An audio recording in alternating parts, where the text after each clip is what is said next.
look, if I think back to Cycling Tips over all the years, the one thing I can really hand on heart say about that organisation is integrity is number one, like journalistic integrity. And you could also see that in the content. I think that you could see that in people being kind of excited about the things that they were putting out. It was genuinely impressive, sort of the culture that was built at that point. CT didn't end the way that it should have. When it all started to fall apart, there was a real feeling from the community that this would be missed. A lot of us, and certainly Wade, had this feeling of unfinished business.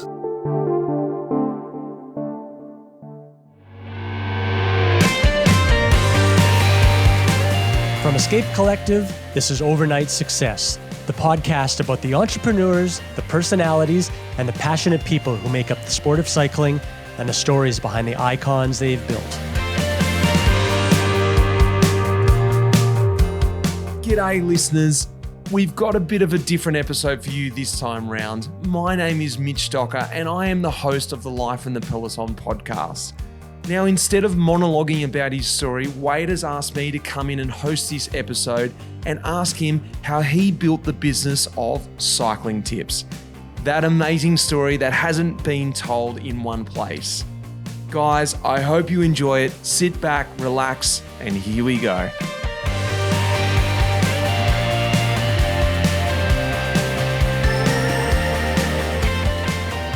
Well, let's start. Let's talk about, because what I want to do, I actually want to find out who Wade Wallace is before we move into the story of Cycling Tips.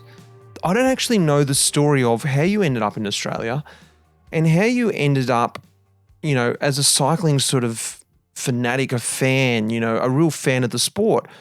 Take me back to Canada, and I just initially think, surely you played ice hockey.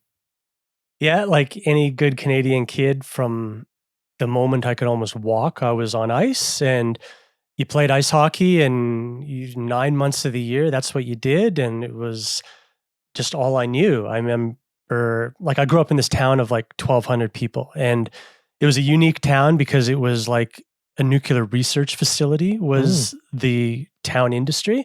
It's called Pinawa in Manitoba, close to Winnipeg. And just looking from the outside now in, it was just an amazing way to grow up, and kind of this amazing group of friends and families and everything to grow up around. So ice hockey was the big thing, but in summers we always just, BMXs and made little ramp jumps, and then I got a mountain bike when that became a thing in, mid to late 80s. Went around stuff like that. And in the beginning, right on those early mountain bikes. Yeah. And just Specialized, Rockhopper, Norco, something or other were my first mountain bikes. Yeah. Those were great. But again, we had 3 months of no snow basically, or summer, that you could do that. So cycling was, I remember it was a far off sport in a far off land. And I just remember my dad taking me, one of my first movie memories besides Star Wars was American Flyers. I don't know why my dad took me to that, but I always remember seeing it and just thinking this exists. And that's the thing. I think what I'm trying to understand here is, as we know Cycling Tips, and there's a lot of people know Cycling Tips, and we'll get to that later, is it's a breadth of knowledge of cycling there. And you'd think that it's someone who's just grown up with cycling from day dot. Their dad was a pro and they knew everything about it. Yeah. But it sounds like to me, and you can tell me the rest of the story here, you're just an everyday, casual cyclist, just loved riding your bike as a boy. And then, as you said, you got into mountain biking. Yeah, and that's all cycling was. It was this thing I picked up and went on a couple trails or whatever. And then, I went to university in a city in Canada called Calgary. And I remember after I graduated and I got a job, the whole reason I actually got into mountain biking was by complete mistake and this crazy sort of turn of events where I had a job lined up. I went to my first day of the job, and it was a telecommunications company called Nortel, and the place was on fire the day I showed up.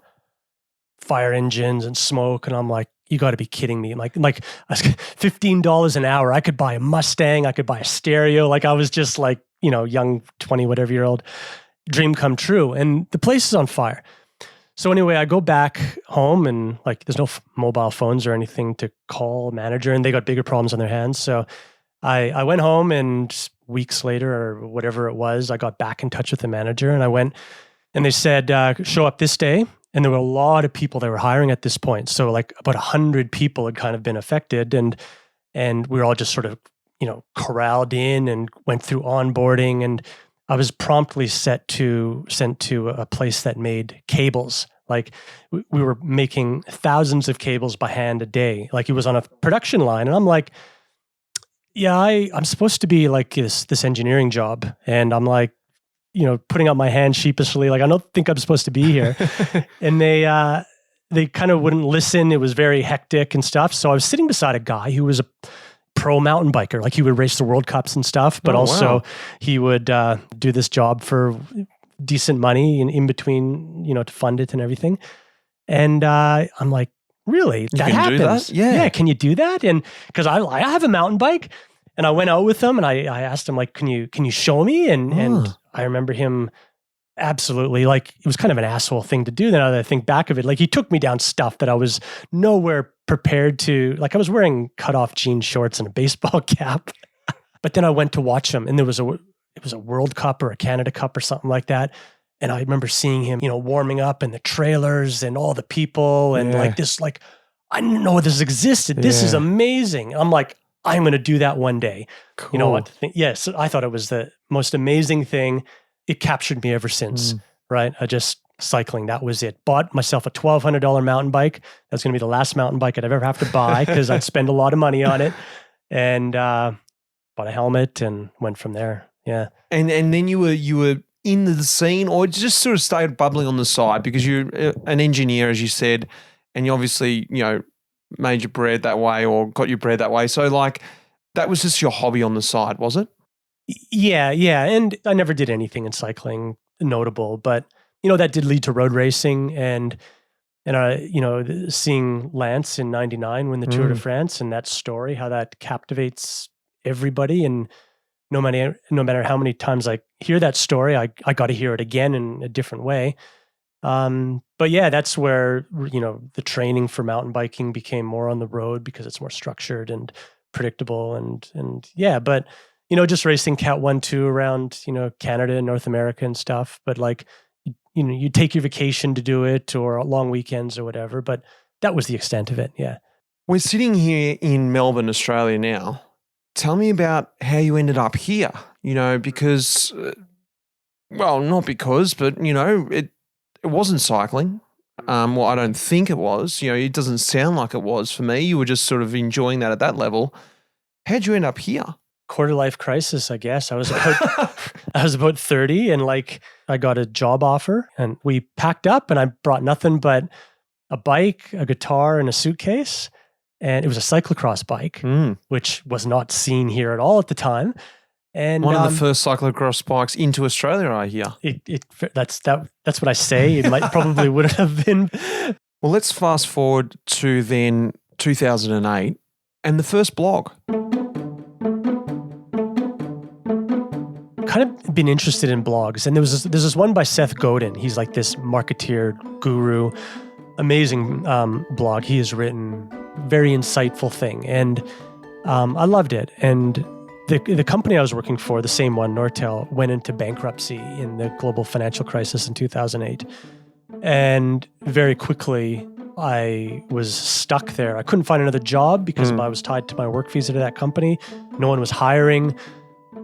If they laid me off, I had to go home. I was really stuck there, right? And I wasn't ready to go home and unprepared. And so instead of going for coffee every day with my colleagues talking doom and gloom because they were literally doing nothing, I'm like, I like some people's blogs. I ate them up whenever I read them, and I'm going to do one. And I don't know what I'm going to do it about. Like, I'm not qualified to do about anything, but it was just interesting moving to Australia. Like, I would just see all these things that people do or talk about. I learned a lot because you guys were far more connected to road cycling than ever we were in North America, right? Like, it just still a far off sport. I didn't learn about things like nutrition or race tactics, or even the way we rolled in the wind was usually like there was no rhyme or reason to it, right? Like it was like I learned all that in Australia, much better. Like, I mean, not simple things like that, but a lot of other things. And I just thought I'm just going to write about these things because they're coming to me all the time. And I was literally writing. The audience was Beach Road, like that. It wasn't like I'm going to reach this global audience. It's just I'm going to write for my friends or whatever, right? And I knew a little bit about training, but not only what I've been told to do. But thinking back, I was hugely underqualified.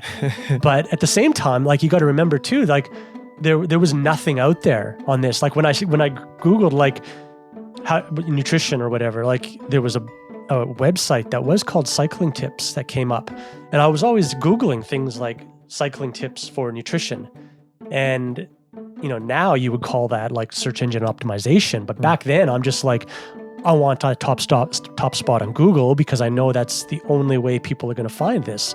But it was literally 10 minutes of thought, and I opened up this Google Blogspot account. I don't know, I'll call it Cycling Tips, and what will I write about? The ride that I just did yesterday. Like it was literally at dinner and started that way. Yeah, it was nothing. And the knowledge for that first blog, was that stuff that you went and researched yourself, or that was stuff you picked up from writing with people, or is that just, stuff that you knew? Like, were you downplaying it because you're like, look, I already know this, but I know a lot of people want to know this, or this is stuff that I've had to go and research because I want to know this? Like, what sort of level were you thinking, like, these tips? Were you like, this is stuff that I've learned and I know people want to know it? Or what kind of vision did you have in the very beginning, if you had any?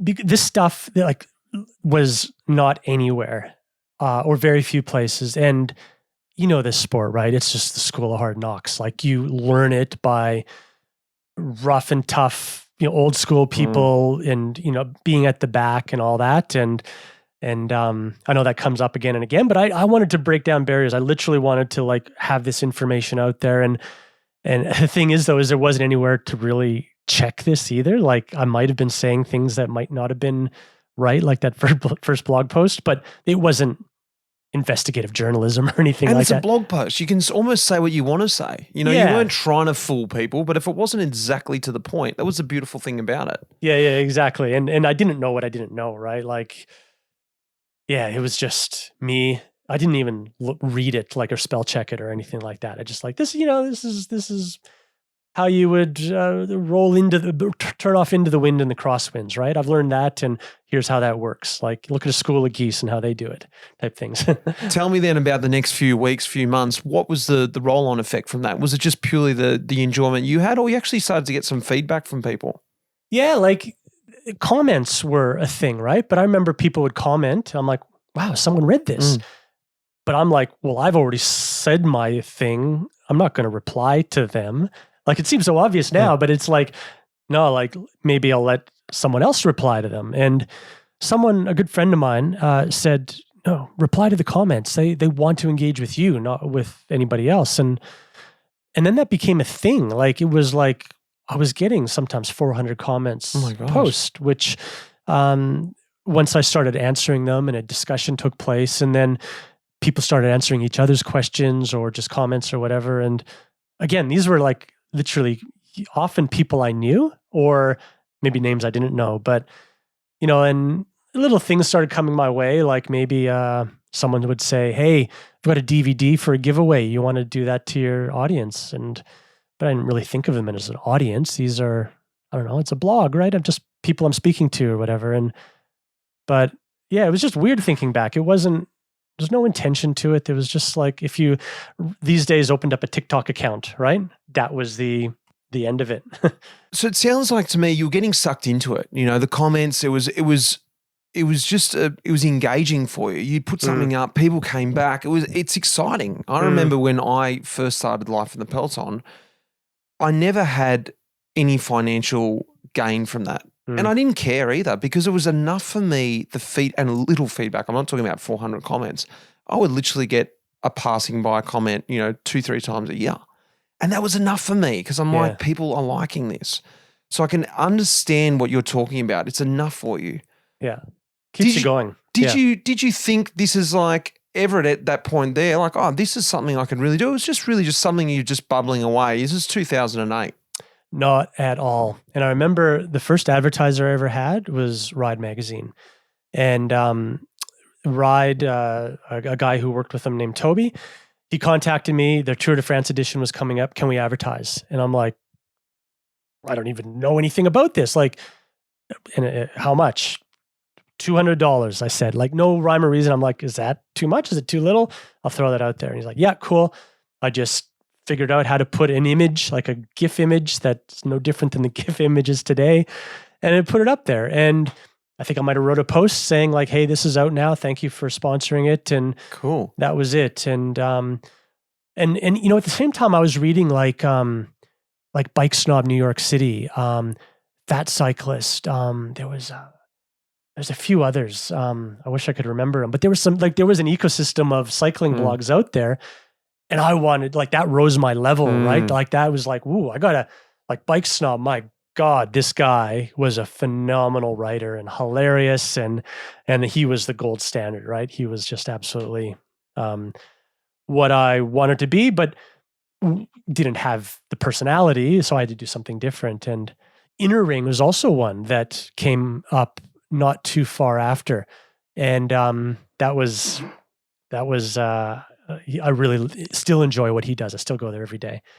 So what was happening outside of the blog then? Because as you said, you know, you the business as an engineer was in trouble. What was the next step for you then? I got laid off. It would just became every day suits would come in and you just knew there's another round of 100 people being laid off. And finally, you know, I got laid off while there were still severance packages, so which bought me some time. But I was still looking for jobs. I was applying for jobs, and I remember, I think I had about 3 advertisers at the time. It was Bike Force, a place called Cycling Edge, and I'm trying to remember now if it was Ride who kept on advertising. I think they were. Long story short, I was still applying for jobs, but that gave me enough money to like pay our rent. But I finally got a job in that was mostly in India. I had to travel to India for like weeks at a time, and as an engineer. Yeah. And I'm like, geez, I come all the way and bring my now wife all the way to Australia, and now I'm just going to displace her and be in India all the time and back and forth. And like, but like, you got to do what you got to do. Yeah. Like, you know, and it was kind of tough time with the economy. And like, what else am I going to do? Just not accept this job and hang out until the perfect one comes? Then I can't live off this blog. Can't live off the blog. But I remember my wife and I were taking a walk down the beach, and just one night, and I said like, should I do this? And like, same concerns as I just spoke about. And she's like, well, we're paying our rent off this blog. Like, why don't you just stick with it? And that was the first time where I'm like, should this be something that makes us money and we can depend on it? But that was that first sort of, I wasn't looking for it, but a show of support that gave me a little bit of freedom to say, no, I won't take that job. And Did it get you excited inside? Like, this is something I really love doing on the side. Imagine I could do this as my job and I don't have to go and work and then come home and try and do the thing that I find fun. It still never crossed my mind. Yeah. Like, this is not a job. Yeah. It's like, I don't know, having if I had an Instagram account with 100,000 followers where I don't know. Like, I know a lot of people do take that as a job right now, but that wasn't a thing. Yeah. It wasn't a thing. I did get another consulting role here in Melbourne. I hated it, but I still did the blog every single night when I got home. That was my commitment. Every weekday I would do a blog post, and you just get in the habit, right? And as you know, like you set it in and you do it. And but like every vacation I would take, I'd be blogging about it. And if there was a cycling connection or whatever, it was Wade's story in the end, right? Because I started realizing that dry tips of like, here's what you do. It's so much better when you wrap it in a story. But I always tried to sort of have some information in a story, and it became Wade's story in the end. Yeah. Tell me about Rafa and how you became involved with Rafa, because I think, you know, you can tell the story yourself, but I get the feeling it was a big part of you developing cycling tips into something exactly what you just said there as a job. You know, that transition of I'm moving 100% into the cycling industry now. Yeah. Rafa was a big fork in the road moment because the way that happened was a good friend of mine. He was doing soigneur work for the Rafa Condor Sharp team. And when they came for the Herald Sun Tour, and they sort of hire local people, Andy Naylor, if you know that name. And Andy said, like, you want to come and do some, just drive the van, get some hotel rooms, check people in and stuff. And I think that was 2009. And I almost guarantee you would have been racing with Drapac at the time, that Sun Tour, or someone. Yeah, I think maybe I came back and rode for the Australian team. It was my first year pro. And I came back and rode, with Richie Port was in that Aussie team, yeah. Really? So like Darren Lapthorne, Simon Thompson from GCN. Cy Richardson.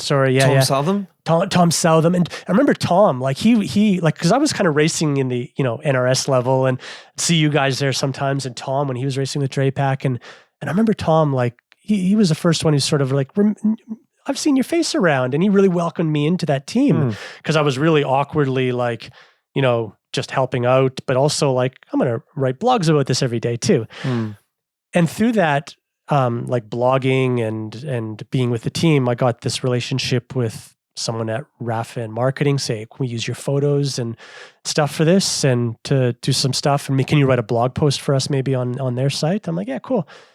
And then after that relationship, long story short, I started working for Rafa as an agent in Australia, where I basically just sort of set up the local market, did local events, told them what they need to do here, feet on the ground here, right? And I just basically got a commission of online sales. And then we established this as a subsidiary in Australia and New Zealand, and grew the business from there. But all well, I'd wake up at 5 a.m. I'd go for my ride. I'd come back, do a blog post until about 11 a.m.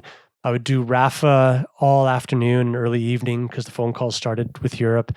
And I've never been so incredibly busy in my life, but also like wrapped up, like living my dream, everything to do with cycling and soaking up everything I could learn from Rafa about operating an online business.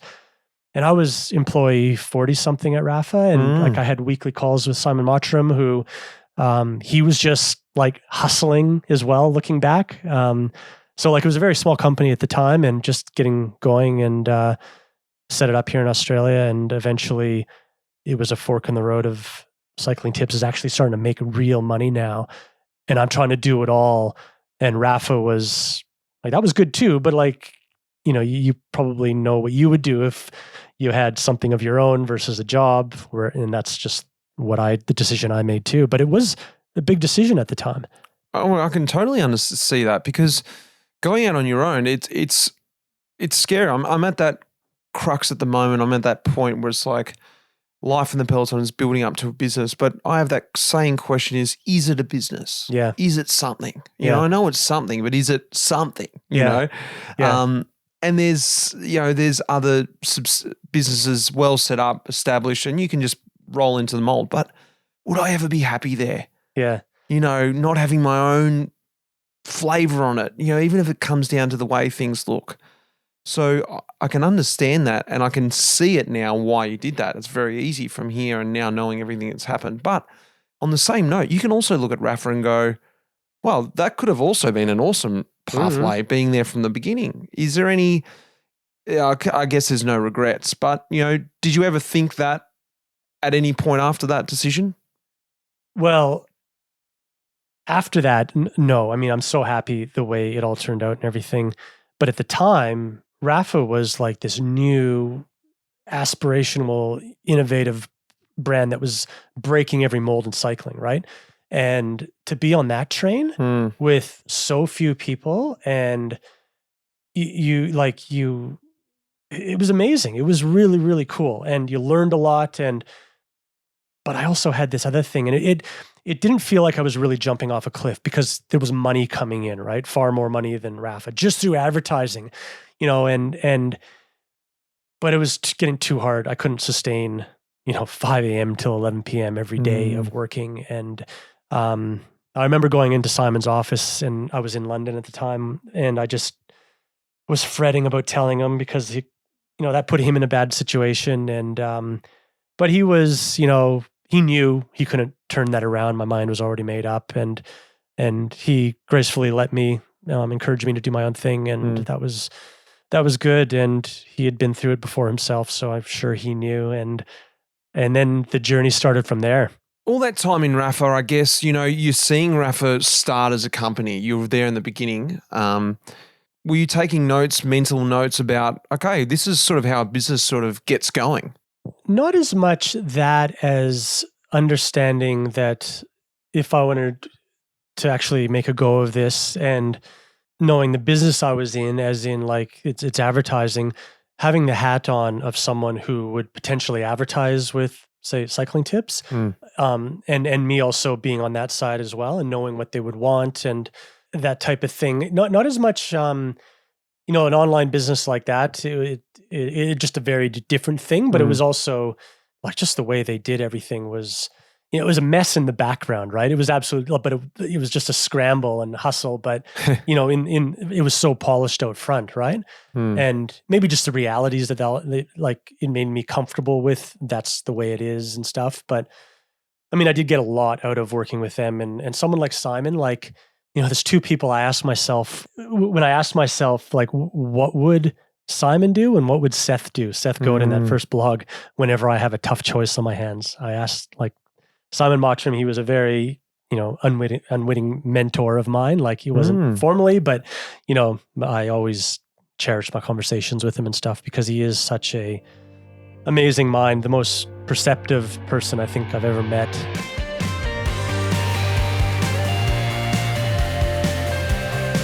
This podcast is fully funded by our members at Escape Collective.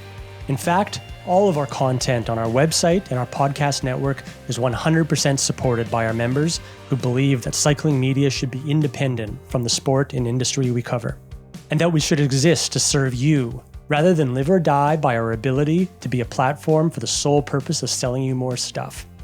If you enjoy this podcast or any of our other work and believe in our mission of independence, please go to escapecollective.com/join and become a member today. Thank you for your support. So you go out on your own now, and that's it. This is it. We're happening. CyclingTips is happening. At what point there were you like, I need some help here. I need to get someone else on this, or multiple people, or was it just, I'm going to fly solo here for a while? It wasn't that I needed help. I knew I needed help, but first thing I knew I needed to do was, here I am doing commercial deals with advertisers, but I'm also reviewing their product. And I knew I needed to separate that relationship. And I didn't know anything about media or editorial best practices or anything. I just knew that felt weird, that I'm the one saying that this bike is good or whatever. And meanwhile, I'm also getting paid for this. So I knew that needed to actually stop. And I was never called out, but I just knew that this was not the way it should be done. And so I did put a call out. I said, I need a tech editor, someone who was going to be able to do reviews, because I didn't really know what I was talking about anyway, right? I'd be like, yeah, this feels nice. It's light. $10,000 bike. It's amazing. Yeah. So I did a call out just on the blog, like you could do, like you might do on Instagram these days, and said, hey, who wants to be a tech editor? And I got a surprising amount of people come back and email me. But there was this one guy named Matt Wickstrom. He was like a immunologist researcher at the University of Western Australia, I think. And like he's a scientist, right? He's got a PhD, and he wanted to do this as well. And I'm like, wow, like, all right, well, let's write something and see how it goes. But he had just an amazing sort of way about him, of the way he articulated himself when he wrote to me and that. And he was very promising. And I had some sort of younger options as well, but I thought this didn't feel right in the way of like where he is in life and everything, but also he was a really unique person that I just couldn't pass by. And he became our first tech editor, and he did a phenomenal job. Like he was amazing, and but he wasn't paid either, right? It was like, yeah, whenever you get a chance, just write something. And So were you sending in products across to him, or any products that need to be done? You're like, just send them across to WA, and I won't have anything to do with it. Did you want to see the products as well, or you just like, no, totally give faith in you? No, total give faith in Matt, and that was the whole point. Is the right hand shouldn't be talking to the left hand, as in, the commercial guy. But I was also writing blogs as well, right? Like, but just if you're going to be writing or reviewing a bike, like you can't be compromised by saying like it's no good. Like that's just a tough thing to do. And so I recognize that, thankfully, immediately, and I think that was a good choice in hindsight. Tell me about when Matt Deneef came involved, 2013. I understand it was a big decision for you. Things were moving forward. Tell me a little bit about that. So I had quit Rafa and was doing this with just me and myself and Matt Wickstrom. And I did had a lot of guest posts and stuff like that too. Like that allowed me a day of not writing. And as you want to keep improving. So it kept on getting longer and longer. So I knew I needed someone to take the whole content part off my hands a little bit, at least, so I could start focusing on growing this as a business.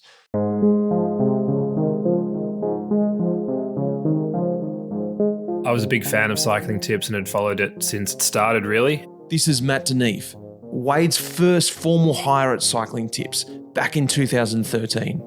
I was a blogger myself. I ran a blog about climbing uphill and all the great climbs around Melbourne and Victoria. And I was also a journalist at the time at a website called The Conversation. And Wade followed both my blog and the site that I worked for. And when he was looking to expand CyclingTips, he got in touch and asked me if I'd be interested in joining. CyclingTips really was a landmark publication in the cycling space here in Australia, certainly, and grew to be much further beyond that. And so the opportunity to be involved in that was, one that I was very keen to take. I asked him if he wanted to work for me, and he took this massive leap of faith. And it was my first employee, and it was, along with like getting married and having a baby and moving to Australia, like that, those are that handful of huge decisions of my life. Which, it's your baby, it's something you built up, and it's transitioning, as you said then, from something that's just fun to do. And you, in the back of your mind, I know you still care, but you tell yourself the whole time, you know what, if this turns into nothing, who cares? Yeah. But actually, in the back of your mind, you would be pissed off. But now suddenly people are involved. So now you almost like you tell yourself, this can't fail, and I don't want this to fail. This is something I've built up too big. I've spent too much time now. I get the feeling that's what sort of happened when you've got Matt now involved. Now you're like, okay, Matt's working out. I want to bring Andy in. Or is it, what were the steps to follow?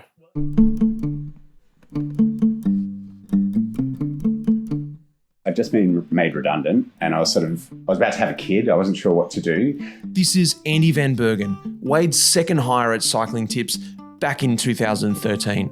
I was doing a little bit of consulting work, in the cycling industry, just a few little bits and pieces here and there. And then Matt calls me up out of the blue, and he's like, listen, Andy, so I'm obviously working at CyclingTips. It's just me and Wade. We are about to go across to the Tour de France. Wade has just landed his biggest client ever, which is Eurosport. And there's no way he's going to be able to service it, because obviously the two of us, we've got to be taking photos, writing articles, everything like that. So he wants to know, would you come on and kind of service that client? And then at the same time, while you're working there, if you happen to be able to land a couple of clients, then you pay for your role, and maybe there's a job there for you if you're interested. And I was like, hell yeah. And I just saw this as an opportunity to just throw myself into this full on. So I definitely oversold it to my wife, Tam. I made it sound like I had a job that wasn't there, and I worked like 7 days a week on this for a month while they're at the tour. I did land a couple of clients. Eurosport, the campaign went really well. They won a couple of industry awards off the back of it, which was really good. And I had a job after that. What about in that earlier time there, the ideas, there's sort of morphing now, like you said, it's no longer Wade's story, and the CyclingTips, were they running out? I'm talking about the actual tips. Yeah. when at this point here were you starting to go, look, I want to go across and cover the tour now as a more of a journalistic sort of style? What's going on in races? When was that sort of transition? You're right. Like the tips, like you can only say so much, right? And then after a while, I'm like, what would be the ultimate thing is if I got Mitch Docker or someone to write, like someone who knows this stuff for real, to write for me every once in a while and tips and stuff. And it was quite a interesting moment where I think I articulated that maybe in the comments or wherever. And people are like, no, we want to hear from someone relatable on our level. We don't want to hear from somebody who we can't relate to, who we're never going to be as good at. So I like, well, that's interesting. Damn it. I'm stuck doing these tips. Stuck doing this. But I also knew that I was running out of stuff to talk about, that I could speak about, that like I couldn't put together a training program. I couldn't talk about many things with authority. So that's when you start interviewing people who can, right? And then, I would get the odd thing where like, it was just the beginning of Twitter as well. And I would see pros engaging with things, or like, even if I did a tip where you would get some World Tour pro contributing to something I said, it was like, wow, that Simon Gerrans responded to my tweet or whatever, right? It was amazing. But like, I remember Simon Gerrans was my first interview ever. And, I was so nervous. And it was just sort of, he was in a circle of friends that I was in, and he met me, and I just thinking back, he was so generous for doing that, because like, why would he? And, but he did. And I asked him, and it was a yes right away. And, I remember asking him like, what do you eat before a race, or like all those things that people could use. Yeah.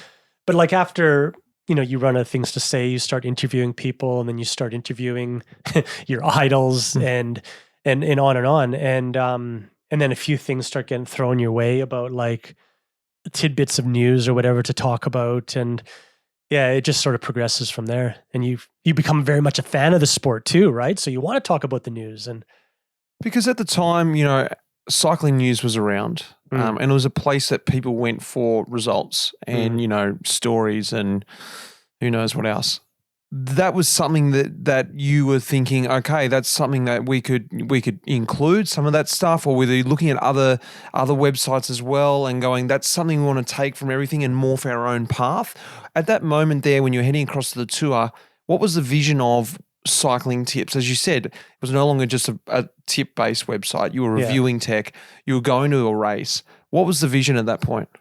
It was always covered as a fan, from the eyes of a fan, because I couldn't talk to Alberto Contador, but I remember one tour following Kenny Van Hummel, the Lantern Rouge, and I could talk to him maybe, and I couldn't actually, but I thought maybe I could. Like if there's one person I could talk to, it's not going to be Contador. So I'm like, covered as a fan, cover the stories that nobody else is covering, and like when I would go to the Tour Down Under, it was like from the roadside with other fans, and but also too, like I remember Cycling News still had like little pixelated photos, and gosh, they for the most part still do. And I remember like, why can't we do big photos, full screen? And I'm like, did a couple lines of code, made that all our photos full screen, and I had a lot of great people helping me, like photographers or budding photographers. One guy named Veera Patel, who I owe so much to because he was a very good photographer. Other friends of mine as well who just contributed whenever they were at a race or whatever. And it was a time of digital SLRs, and we're just like, wow, like this is, because there weren't iPhone cameras, or they weren't very good, not good enough.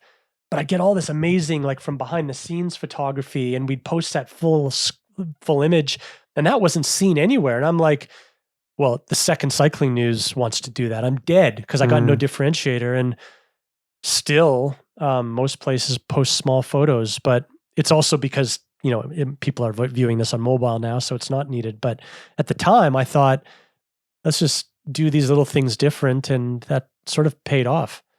Tell me a little bit about when things started to just continually grow and Bike Exchange came involved with the company now. So things are really sort of amping up now, and tell me a little bit about the progression there. Things were going well. Like we we did an event called the Giro della Donna. We're like, we're cyclists. We talk to cyclists. Why don't we do a Gran Fondo? Like the world was a blank canvas. We were just going to do whatever we felt made sense. We had a shop going. We had this editorial and advertising business going. Like it was a merchandise shop.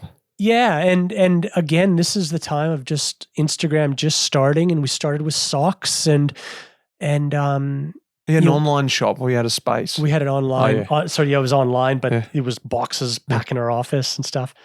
But it was also like I said, social media in 2015, but I could see what Facebook was doing to our business, and where it was like really good. Like I would have X number of brands at, maybe $2,500 a month to advertise, and that ticked over every month, and we were signed every year. Now it was like, okay, well, we have $2,000 to spend with you. What are you going to do? Like it was a campaign after campaign versus, hey, let's lock in a year. And this was like, this is really tough now because there's a sales cycle every time I want to do business with these guys. And all their money is going to Google and Facebook now. This is killing our business. And it was like, how are we going to survive? Because we weren't running out of money, but I saw this brick wall that was heading towards us. We have to change. And we started talking about, how do we do a membership plan? Well, no one's going to pay for content. Like that was not at that time of the internet history that people pay. They'll just go somewhere else. You're just trying to keep people. Yeah. You don't want to deter them at that point. Yeah, exactly. And, I started thinking about like, how do I get investment? I didn't know anything about that. And, I was talking to the guys from Pink Bike, the world's largest mountain bike website, and because they're fellow Canadians, and they, neither of us really knew how to do this unless they bought CyclingTips, but they weren't going to pay anything for it either, right? And even though it was worth something, like we were probably doing like, $1 million of revenue at the time. In fact, I remember that's how much we were doing because it was just like a big landmark. Like, I can't believe we just did this. And, that, every bit was reinvested back into the business, and then we'd lose a bunch on our Gran Fondo and, and just making mistakes everywhere, but it was good. But I knew that wasn't going to last forever with the way Facebook was happening, or going about things. And so how do I get investment? Conversations with Pink Bike there was no real clear way of doing this or across the globe, but Bike Exchange had just raised a whole bunch of money. And I knew this just through talk, in the town and stuff. And, and I went and spoke to the two co-founders, and with no presumptions, just like, I'd like to get into the US market and grow bigger at some time. And I know you have just opened up in the US market. Like we have a huge US audience. Is there anything we could ever do together? Because classifieds or, buy and sell had always been a mainstay of media, like in newspapers, right? Like the classified section, and, they made them a lot of money, and I knew that. And maybe this is something that could combine as well, since I don't have that and you don't have this. And on paper, it made a lot of sense. And they were extremely respectful and had big plans and visions. And they're like, well, why don't we buy you and you take a shareholding in the company? And that was, a bit of cash and then a large part in equity. And it all made sense. And that was like really, really smooth, equitable way of doing it. And we did that. And that was fantastic at first.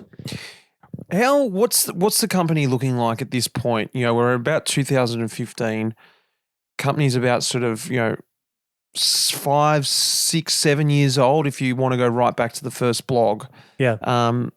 How many employees have you got? How many, riders have you got? What's to give everyone a bit of an idea? Like you said, the revenue was about $1 million at that point. Bike Exchange came in. Give us an idea of where it was sort of midway through, I guess, of this journey. Yeah. We got an editor named Neil Rogers, who was based in Boulder. He was, came from Velo News, and then James Huang is a tech editor. James was like this.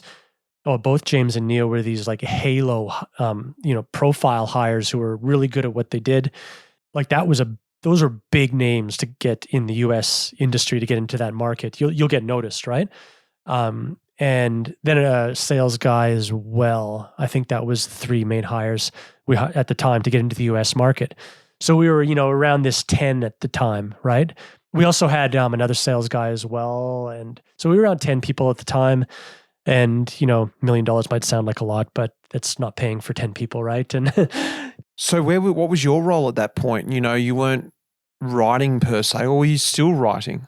I would rarely write. I was so busy. I'd have a meeting of like, are we hitting our sales targets? So what's the pipeline look like? To, hey, we're building an online store, like an online marketplace like Bike Exchange did. We're doing an event. Like it was just like a little bit of everything, and I could not focus or I didn't have expertise in anything. And then also like pushing this editorial, like I wasn't the editor, but I was really getting my hands dirty in it because I wasn't happy with it as well. Just because I didn't know how to write KPIs for that, like this creative side of the business, which I could end up ruining by putting like targets and KPIs of say traffic or whatever. And then sales was difficult. And, oh gosh, I was just spread so thin and going everywhere at the time. And it was, I've got good memories of it, but it was really tough. In the mix of all that, and I'm just sort of relating to myself now, not saying it at all, I'm at that kind of step, but sometimes it's nice, I can imagine, having someone removed from the business and people to talk to help you with the vision that you originally had. And as it sounds like here, it was a mess. There was stuff going everywhere, and you were like me, just saying yes to everything. That's a great idea. That's a great idea. Next thing you know, you've got 12 projects on the go. Yeah. How were you able to sort of steady the storm and actually keep focusing on your vision at that point and understand, like in the coming years, to go on that pathway? Yeah, I always had this conflicting view of like stick with something and be really good at it and it will become something. And then also know when to cut your losses and move on, right? So, this was still all very new with like the event and our marketplace and getting into the US market. And so it was like not late enough to say cut your losses, but also I believed in sticking with things and having good people, and we had good people. And, but like we weren't making money at this point. We were losing a lot. Yeah, like this was not profitable. And Bike Exchange were the ones who were funding this. And they had never given me any guidelines. Like they're new to this as well, right? But they never said like, here's X dollars. This is what you have to spend. It was just this kind of open checkbook. And they were burning money in their business elsewhere. And it was pretty messy. And then like, that's going to stop at some time. Was that exciting because you were able to do things you probably couldn't have done without their investment? Or was it scary because you're like, how come we're not seeing return for this stuff? Yeah, at first it was exciting. Then after a while, it was like, this can't go on, right? Like this is, can blow $5 million in a heartbeat. And I'm like, this can't go on, but like, who's going to make the tough decision on cutting an arm of this or whatever, right? So there were scary moments in there where it was like, are we going to completely shut CyclingTips down? Like, wow. Like we have to raise more money to keep going. And, we would have to do that for the overall business, not just CyclingTips, like a Bike Exchange as well. And we're all in this together because I need this. I need Bike Exchange to work as well because I'm invested in this now. So it was many, many sleepless nights. And eventually it really came to like a halt. Like we had only a few months of money left for the overall business. And we have to make some really tough decisions. And meetings were going on now behind my back not behind my back, but that I wasn't invited to. I had no say in, but meanwhile, I'm still a director of not just CyclingTips, but the overall company. And I'm now like legally responsible for things that are we trading solvent? I don't know. Things like that it's really started scaring me. And I knew that, I was the ones that suggested like, we have to sell CyclingTips. Not only was CyclingTips mine, but I was a shareholder in the bigger business, which that's my future wealth. Like that's my super whatever, right? So I had to make these tough decisions as well. And, in the background, we had been talking to Pink Bike, which I knew was bought by private equity. And they were looking for possible new opportunities. And I had been speaking with those guys since I, like I said earlier, like we first spoke ages ago. So luckily we were able to do a deal with Pink Bike to buy CyclingTips. And, that was at a loss, but still we were able to get out of Bike Exchange, limit that liability. I would move over, didn't have to deal with them anymore, except I was a shareholder in the business that I could make no more decisions in.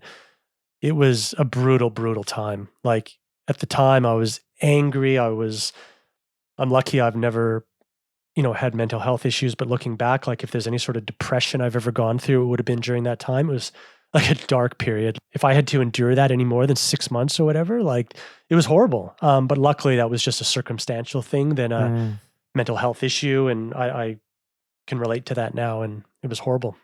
Looking back on that, and if you want to pull yourself up on any kind of mistakes or, decisions that you make, would you have changed anything, because with those big decisions you were making and the money you were spending, it was growing the business. From the outside, the business was becoming bigger.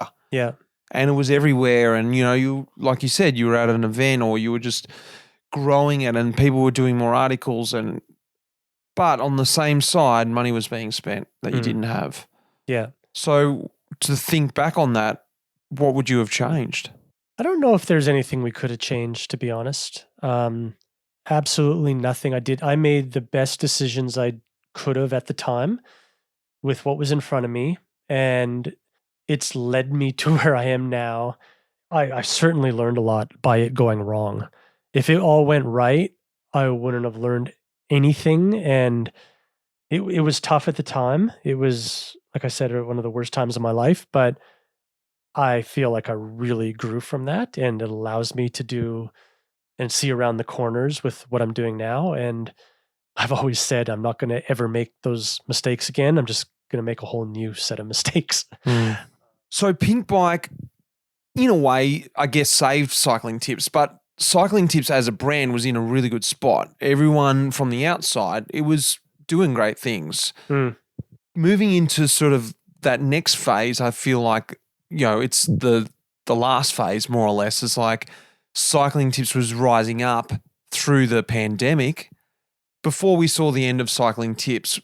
We'll get to that in a minute, but tell me a little bit about once Pink Bike got involved and as you sort of came out of or dug yourself out of that little hole you're in. Yeah, it's exactly right. I think from the outside, it looked like we were kicking goals and everything, and no one knew the, I guess, financial strife we were in. But within 6 months of Pink Bike acquiring us and changes we made, we were profitable again, right? It was just like, oh, this is a breath of fresh air. We're working with people who understand our business, aren't sending us off in every single direction, who are they have a structure that we can almost plug into as well, and use our people to their strengths. And I owe a lot to one person, just Kaylee Fretz, who I believe he joined when we were in Bike Exchange, or maybe just sort of on the verge actually. But he brought a lot to the table in terms of becoming our editor-in-chief and also doubling down on everyone's strengths. So as a publication, we got a lot better. Like I can't understate how much he did a good job at getting the best out of everybody, and then also everybody executing on that, right? But it was also too, like, the way Pink Bike operated in many ways, we changed to, and we didn't have an open checkbook either, right? Like, it was like, we have to make this work and here's what we have to do that. But they left me alone as well to do that. And they were very hands off, but we also were part of their, their sales team. We shared, the operations team we shared. It was like the best time in the history of CyclingTips, where we were profitable. We were doing a job that we were all happy with and we enjoyed. And it was a really, really good time. And it was a great team of people. And, we were very separate, but like, we took inspiration off what Pink Bike was doing in the mountain bike world, vice versa with us. They were all people we I learned a lot from. It was great. I have fond memories of that time. Tell me about Kaylee Fretz, like you said, a really integral part of the end part of Cycling Tips. The reason I wanted to go work there. This is Kaylee Fretz, who came on Cycling Tips in early 2017. And this was sort of a couple of years in the making, was I just had a huge amount of kind of respect and also interest in what he was building in that it seemed cool and new and different. I think that there was some level of kind of mutual respect for what the other person was doing. Like, he liked my work, obviously, at VeloNews. That's the reason why he wanted to hire me and bring me over. And I liked his work in terms of building this thing. And yeah, just kind of went from there, really. Wade was in the process of expanding in the US still. He had James Wong and he had Neil Rogers come on, and the U.S. audience was growing really fast, and I think they were looking for more kind of U.S. voices and people that could talk about bike racing, and it just worked. Kaylee came from VeloNews, and I had crossed paths with Kaylee many times at the tour or whatever event, and always had a huge respect for what he wrote or what he did. And he had a podcast at VeloNews, which was, I didn't listen to, but I knew it was successful. I wasn't really into podcasts at the time. And that was the thing he said he was going to bring over. We had we got started, but it wasn't a great podcast. But at the same time, getting started is always much better than having I'd rather have a bad product and get started, right? Well, no one's listening. But he brought that aboard, kind of took it totally in-house, really nurtured that into something that was really good and became an integral part of our business. And, Neil Rogers, who was our EIC, editor-in-chief, he was taking more of a back seat and wanted to take care of his daughter more and stuff. So Kaylee stepped up and took that position. And like I said, he just got the best out of everybody. And, to everybody's credit as well, like, they did their best work at what they were good at too. So it was really, really, it wasn't a big fork in the road, but it was profound in terms of how much better it made us. And so Kaylee was huge on that front. Well, talk to me about 2020 Outside Inc. With Pink Bike and Trail Forks. They acquired Cycling Tips. How did this all come about? Because like you said, then you're on the right sort of trajectory. You're happy working with Pink Bike. How did this next partnership, or even would you call it a partnership, how did this all come about? Well, it was an acquisition, not really a partnership, as the press release might have said. But so Pink Bike was owned by private equity when Outside bought us. And that PE group they were really great to work with, and they had a very hands-off approach. But at the end of the day, PE's MO is usually to flip businesses. And after Outside, having raised a ton of venture capital, I assume Outside offered a price that they couldn't say no to. We didn't really have a say in any of it. And I probably shouldn't talk too much about what went on during my time at Outside. It's still relatively fresh, and I'm sure as time goes on, my emotions will fade away. But it was a pretty messed up time. But at the end of the day, I wish them all the best. There are a lot of good people who work there.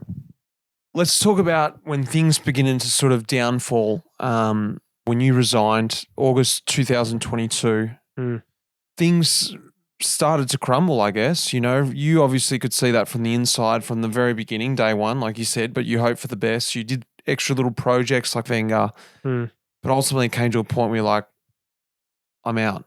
Yeah. I remember when I went back to Canada to visit family, and this was like the first time in 5 years because of the timing with COVID. And I wasn't really in a bad way mentally, but was really like, what am I going to do? Am I going to go back am I going to be like a salesperson for a tech company, or what am I going to do with myself? And send Mottram an email? That seriously crossed my mind, everything. And I had no idea, not a clue. But doing this again was not on the cards, right? I'm not going to put myself through that again. I'm not going to go and try to solve the same puzzle all over again as well.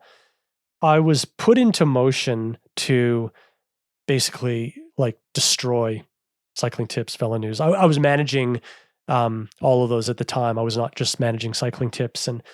And I was put into motion by some new guru of the chief content officer, and I knew that she really didn't know what we were trying to do either, and there was very little direction. It was just like, now I'm set. I'm put into motion to actually destroy what I've built, and that's the last straw. I can't do that. So, Wow. so that was just like, no, I'm not making you this presentation outlining how we're going to kill it. Like, no decisions could be made. No one was taking responsibility for not making them. So my wife, Christine, she supported that I quit, but she just wanted to know that I had a plan. So I made up a plan. I just said, I'm starting another business. I don't know what that business is going to be, but like that was a very gratifying, and maybe it'll be in, I don't know, but it'll come to me, but it'll be like starting another business. And she was like, okay, that's good enough. She's much more the risk adverse of both of us. I just know everything I've done has worked out, right? So I have faith in that. I know if I'm stressed out enough, I'll get set into action. Whether it's, like I thought about just doing a podcast, right? Like whatever, or a Substack, and that's what I did. I opened up a Substack account, this writing email newsletters, and I had quit, and I had very little contact from anybody. Actually, at Wollongong World Championships, it was very, very humbling how the CyclingTips guys, they had a bit of a going away surprise party for me at the one of the pop-up shops there, and all of our Velo Club members. That was the membership program. Like, so many, there's probably 300 people there. I was presented with this beautiful gravel bike that Baum made for me with all the employee signatures on it. It was like, wow, like how gratifying that this journey was. Like, I have never expected that a job would give me this back. And it was just like, I couldn't believe it. And 14 years of like, all I've heard of is like, why aren't you doing this? Why did you cover it that way? Why did you, like, you're just getting like shit thrown at you from every direction, from the audience or advertisers or whatever. But now, like I kind of realized that maybe I did give a little something back, my little corner of this community, that maybe I did add something to it. And I can't tell you how gratifying that was. And it was pretty amazing. So, but still, I never wanted to do it again. Never was I going to do that again. What about when the the staff and the employees that you sort of corroborated together and handpicked almost slowly started to be laid off, and you could slowly see that destruction? How did that make you feel? I was blindsided by that. Yeah, well, the big weekend was when we found out that Dave Rome, Matt Deneef, and Kaylee Fretz had all been made redundant. This is Andy Van Bergen. 3 really, really big roles. Didn't make any sense. There wasn't a lot of justification behind that. Obviously, it was quite mortifying for the team to think that could happen. And I guess, when I was asking questions myself about how this could potentially happen, and with some of the executive team at Outside, when I felt that the justification wasn't quite there, it was an easy decision for me to not stay there myself as well. So I tendered my resignation pretty soon after as well. I think in the end, like pretty much everyone at CT decided to leave, and it shows what a strong family that group was. Yeah, just a really hugely sad chapter, really. This is Matt Deneef. To see CyclingTips go the way that it did. There were a handful of layoffs towards the back half of last year, and I was one of them in November 2022.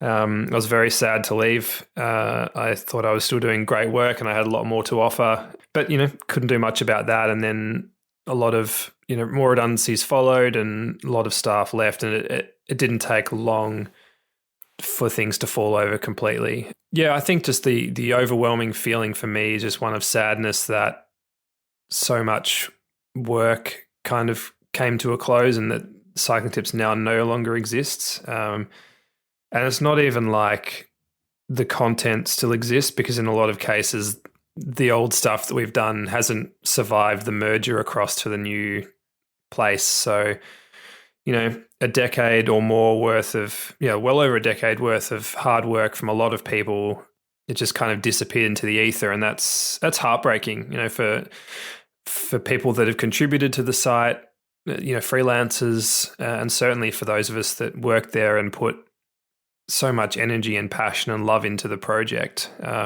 It's heartbreaking, to be honest. I mean, Wade was out was it September, end of August, early September? This is Kaylee Fretz.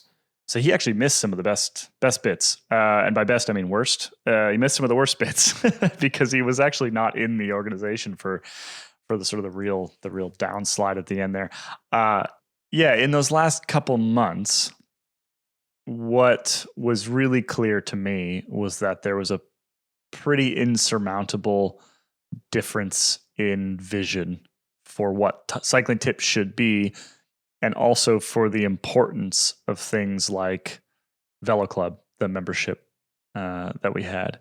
And there were lots of conversations that happened in that time that made that difference in vision really obvious to me. And there were some that were more heated than others. There were times when we were told to do things that we didn't think were right, and I absolutely pushed back on pretty firmly.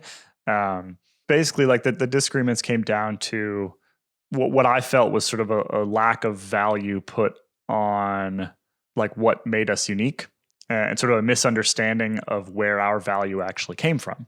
And I remain convinced that the real value of Cycling Tips was the fact that it was, it wasn't completely different, right? Like if you look at from way back, Velo News and Cycling Tips look really similar, right? They cover the same things. They're largely focused on in fact almost identical beats, right? But in the same way that the New York Times and Fox News, for any American listeners out there, cover ostensibly the same things, but in quite different ways. I felt like that was sort of the same case with us and Velo News. So when Kaylee got laid off, I'm like, well, Kaylee is someone who he really does bring something to the table. We should talk, Kaylee. We started running the numbers and like, could this work without advertising? Could just a membership model work? We know the formula for this now. We know how to do this. And Kaylee could do the editorial side. I knew how to do the commercial side. The numbers stacked up. Like we could possibly do this. And this isn't starting from the same place. There was Wade's blog. We would start from a place where we could take these other people that were laid off and maybe build something, right? And, we had a lot of goodwill and just our names. And sadly, Cycling Tips was just being chipped away at because of, what Outside was doing. And I honestly hoped, like, I really didn't want that to happen. I wanted to leave behind a legacy of like, I built this and I can look at that with pride. But that was not what was happening, right?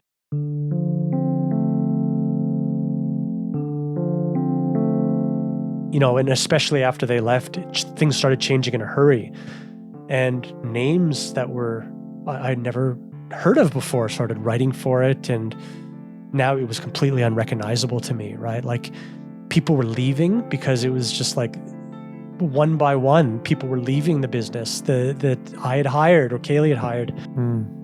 Yeah, so it was just like now it's this thing. The only thing I recognized was the logo, and I wish it did carry on, right? But now to this point, like it's now gone. It's literally not even a Wikipedia page exists on it. 15 years work of my life just now completely gone because all the backlinks are broken. But I've got no regrets. I've got no. I'm not angry at anybody at Outside. I'm glad. I hope they do, bring something to the cycling community. Like I legitimately do. And yeah, but just all our work is gone. And that's sad because there's nothing left. Now thinking about where you are going, and you've spoken about it a little bit now, Escape Collective, firstly, you spoke about talking with Kaylee, hey, this is what we know from Cycling Tips. This is what we want to do. These are the sort of things we liked. What have you learnt from that process, those 14 years, that you're now moving to this new space, similar space? What are the key things you've learned that you're going to go, right, that's it. I learned this. This is a common mistake I was making, or this was the one big mistake. Looking back, going into doing, this new venture. One thing is that who you take money from matters with investment. Like all money is not created equal, and who you take it from with their investment, because we needed to get some friends and family money to get this going, right? And I was very careful with who I asked and what their expectations were and what happens if I lost it all. I'm a lot more concerned about losing friends and family money than I am my own, because that's like an embarrassment, a responsibility, a promise. If I lost my own, no one else has to know except me and my wife. Just and go we'll work in a factory and get it back. Yeah, but like this comes with a lot more responsibility, I find. And if I was to take institutional investor money, like there's only a few ways that can go. That's like you go public, within a certain time frame, you sell to a strategic buyer in a certain time frame, or you go bust. Like there's not many ways to go. The other thing I learned was like I know shareholder documents inside and out because it went wrong, and I had to rely on the edge case scenarios that you need to consider.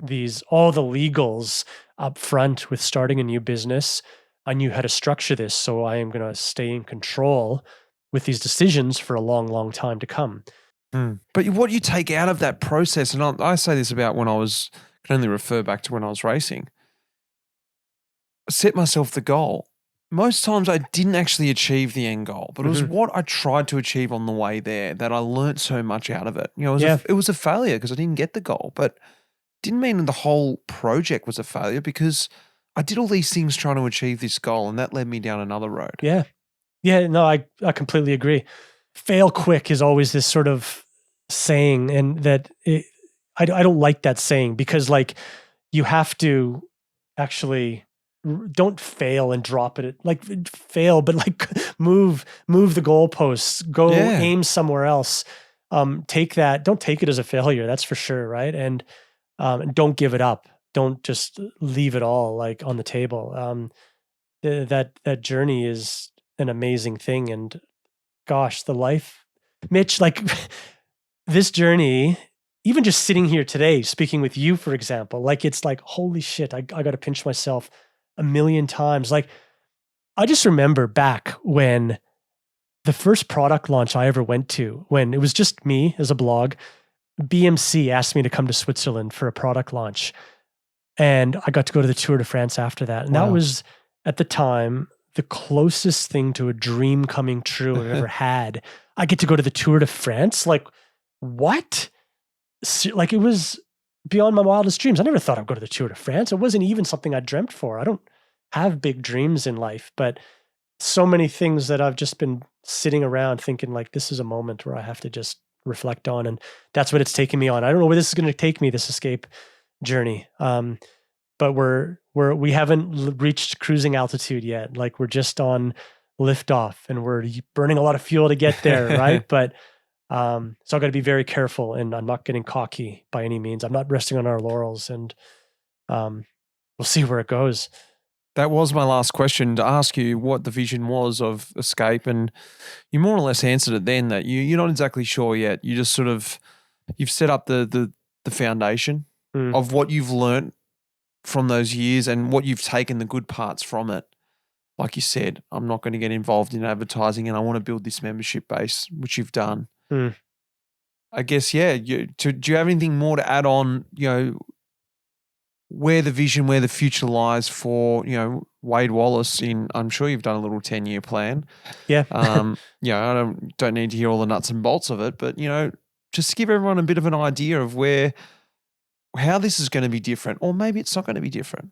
Yeah. The luxury we have this time around is to start with the end in mind. And the most fundamental thing that we're doing differently is that we're starting off with a membership business model. And what I mean by that, and why that's so important to us, is because, if we create content of value that people will actually pay us for, that's a really, really good thing. The incentives are in line for us to create the best content we can for our members.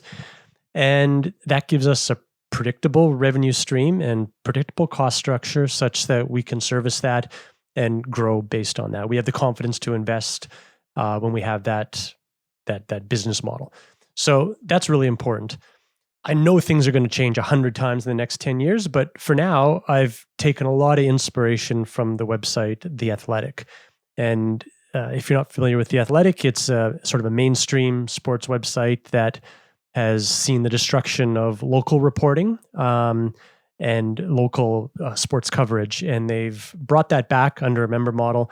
And, any team, any player, whatever, there's going to be a reporter covering that for your local favorite NHL, NFL team or whatever. So that's really, really cool. And I think it's a huge amount of value and I absolutely love it. And I see what they're doing and could think of nothing better than to do this for all the different niches within cycling, right? Whether it's tech or racing or gravel or bike packing or mountain biking, it's endless. And, to be something to somebody rather than everything to nobody is kind of the goal here. And we want to go deep with these various niches. And that's important to us. And I think media is going to be unrecognizable in the next 5 years with these large language models coming out. But, I want to be flexible so that we can experiment and embrace the change. And I see a lot of opportunity there. But the one fundamental truth that will always endure is that a good story will always be a good story. And that's what's never going to change with us, right? So we're going to keep telling them. Brilliant, mate. I was going to ask you one last question. This is just for me, life in the peloton, and I know you've given a couple of bits of advice to me already. If you could just sort of sum it up to other entrepreneurs out there, in their bedroom blogging, podcasting. I know there's a million people out there podcasting and trying to start something up.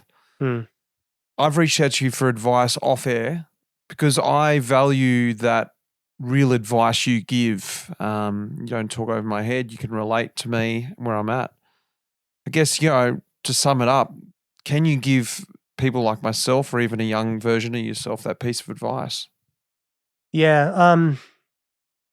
I would probably say like you've done, you don't need to wait for everything to be perfect and $1 million in your bank account to start. Like, you can start with a single podcast or a single pair of socks, right? Like, and that's what a lot of people, they just get like hung up on this vision of like, I want to start the biggest apparel company on earth or biggest media brand on earth or whatever it might be. But like, it all starts at like one thing, right? And building on top of another. And maybe one of the best pieces of advice that I've ever had that I always think about is my brother-in-law. He just said, just show up, right? And what he means by that is like, go to, when he gave it to me, it was like, we're sitting there in Belgium, Amstel Gold Race was like 2 hours down the road. Like, I'm just going to watch this on TV today. Right. And he's like, no, go. Like, you just got to show up. Right. You know what's going to happen if you sit on the couch and you watch the TV, nothing. You're going to watch Amstel Gold Race. But if you show up to that race, you don't know who you're going to bump into. And something will happen. Something will happen. But it's so easy, since you don't know what'll happen, don't go. So anyway, I bumped into Phil Anderson, and Phil was on his 30th anniversary of when he won it or whatever. I bumped into Phil, and Phil invites me to the VIP area. I bump into some more friends, and I just had the best day of my entire life at Amstel Gold Race. Meanwhile, I could have been sitting on the couch. And that has just happened time and time again where like someone wants to have coffee with me who, and I'm like, why am I doing this? But I just show up and some profound piece of advice or another connection comes out of it. Or a year down the road, I bump into that person. It does lead to something. Like, just show up is the smallest, easiest thing you can do, but it has led me in so many directions. Like, not only at Amstel Gold, but like commercially as well in my career. So those two things I think are just pretty good pieces of advice that have been given to me that I live by.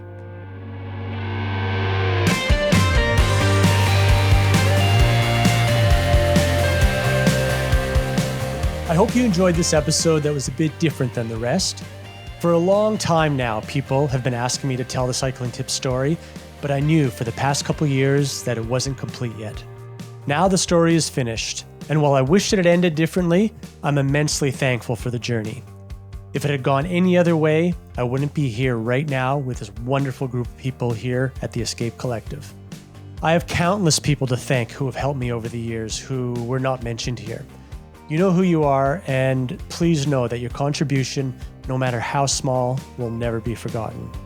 Thanks for listening, and thank you to Mitch Docker for helping us tell our story and for putting this all together.